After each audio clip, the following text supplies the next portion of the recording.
The Ghosts of Christmas Presents, Chapter 15. In the dim depths of the library, on the lower shelves, the corridors are silent and unlit. Here the books are untouched, the stories unread, the pages unturned. Time gathers, unswept, in the corners, and the shadows forget the light. But light is coming. There is a distant glow, somewhere in the maze of passageways, and a sound, a flat sound like someone hitting a rock with a fish, and accompanying it a regular ticking clink like coins bouncing down a staircase, and the scrape of something heavy across stone.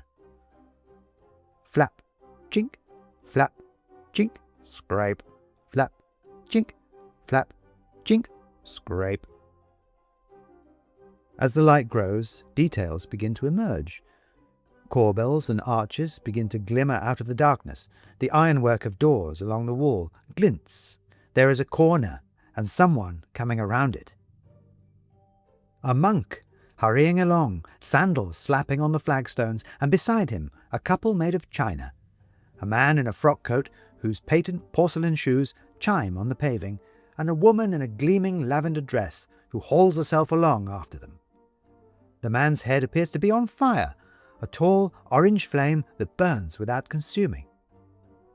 "I remember," he's saying as they turn the corner, "the first time I saw a Christmas tree.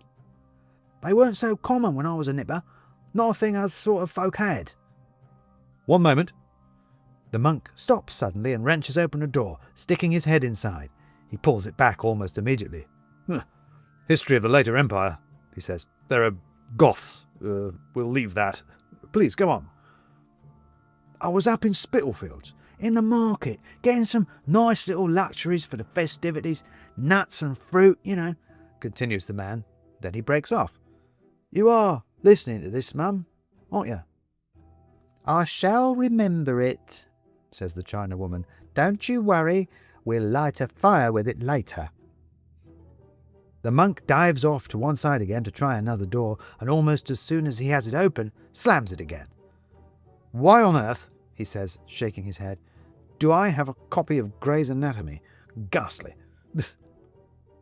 "You should have seen it back then," says the Chinaman, relishing the memory. "All the costermongers with great walls of crates and boxes, all spilling over with apples and pears. Greengages in straw," he interrupts himself. "Cobnuts in their little green velvet jackets, all brown and shining like a sailor off the docks." "Entrancing," says the monk, wrenching open another door. "Aha! This looks likely. Come on." And he ushers them through and out of the front door of a small terraced house at the top of a steep hill. It is night and raining, but all down the street every window is lit, ruddy and cheerful, and from each house can be heard voices raised in song. "I'll save the rest of that story if you don't mind," says the Chinaman, the fire about his head already beginning to dim. "Not at all," says the monk, setting off down the hill. "There's light enough to see here." "This looks like Wales," says the woman, sliding after them. "I grew up in a village like this." And a faint flame begins to kindle around the edge of her bonnet. "I do believe it is," says the monk. "I'm not sure what book we're in, but I think I might have an idea how to get out of it and out of the bookcase. But you shouldn't waste your memory, madam. I need your help with mine. My name is Benedict Nail. Do you know, I had quite forgotten it." "They took it from him," says the woman, the glow about her face fading. "They take everything." "I think they do," says Benedict Nail, "including clothes. One moment." He disappears into a house. The China couple wait outside, watching for him intently. When he finally re-emerges, he's wearing a voluminous pair of trousers held up by braces, a collarless shirt, a threadbare old coat, and a pair of workman's boots. "There, that's warmer, at least, if not necessarily sartorially satisfying," says Benedict Nail, setting off down the hill again. "They took my name, and you gave it back to me, and I shall never forget that. I am in your debt, and ought to repay it." "Well," says Bobs, the Chinaman, "we do live in your China house." "You do," says Benedict Nail, uncharacteristically cheerful about it. And why not? I don't mind. I think, as far as I recall, you don't, says Bobbs hurriedly, wanting to make sure this point is cleared up. He could get us out of here, says the woman to Bobbs. Tell him that. If he wanted to do something, he could get us out of here. I want to go home. And you shall, madam, says Benedict, and he even claps his hands together cheerfully, because, if I am not mistaken, that is the pit head at the end of the road, and where there is a mine, there is a way down. He is not wrong, Mr. Benedict Nail. There is a racketing, thumping lift, which they ride down past the flickering lamps on the wall of the shaft.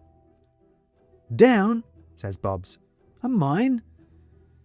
Where is the scriptorium? Where are our inquisitors? Where is Mr. Cardyman? Says Benedict. Up. That much I remember. Above. Where all the stories are. Where they will be looking for us. So we go down, right to the bottom, below the lowest shelf, down where the feet of the bookcase stand in the dust, because there, I am hoping, is an exit. And there is.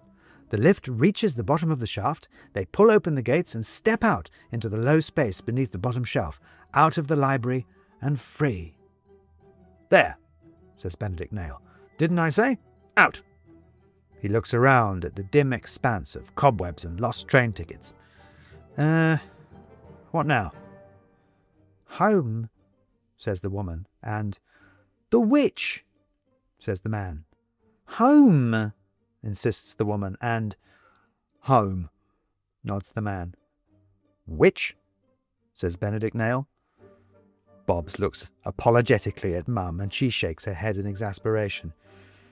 There was a witch, says Bobbs. You said it was a Christmas ornament someone gave you. Your cat said it cursed you. A witch? Benedict Nail is taken aback. Of course. I'd forgotten. I put it in the desk, in the nonsense drawer. We are not going to the nonsense drawer, says Mum, sternly. We are going home. We should be going home, says Bobbs carefully. You should, says Benedict, surprising himself. No, you should. You must. You saved me. I can't ask more than that. No, says Mum, you can't. Well then, says Bobbs, who looks like a man who wishes he could remove his painted hat and turn it anxiously in his hands. We'll be off then, Mr. Nail, if you shan't be coming with us. I shan't, says Benedict. I have long ago forgotten why, but I feel I must see this to its end. Thank you, Bobbs. Thank you, Mum. I shall say it again. You saved me. Travel safely, and beware of the cat. We shall, says Bobbs. Good luck yourself, Mr. Nail. Farewell. And the two of them turn and set off across the wasteland under the bookcase, gradually disappearing into the dusty gloom. Benedict Nail watches them go, and then turns towards the edge of the bookcase, looking up towards the writing desk next to it. You saved me, he says. But now, it seems, I must save myself. And on he goes.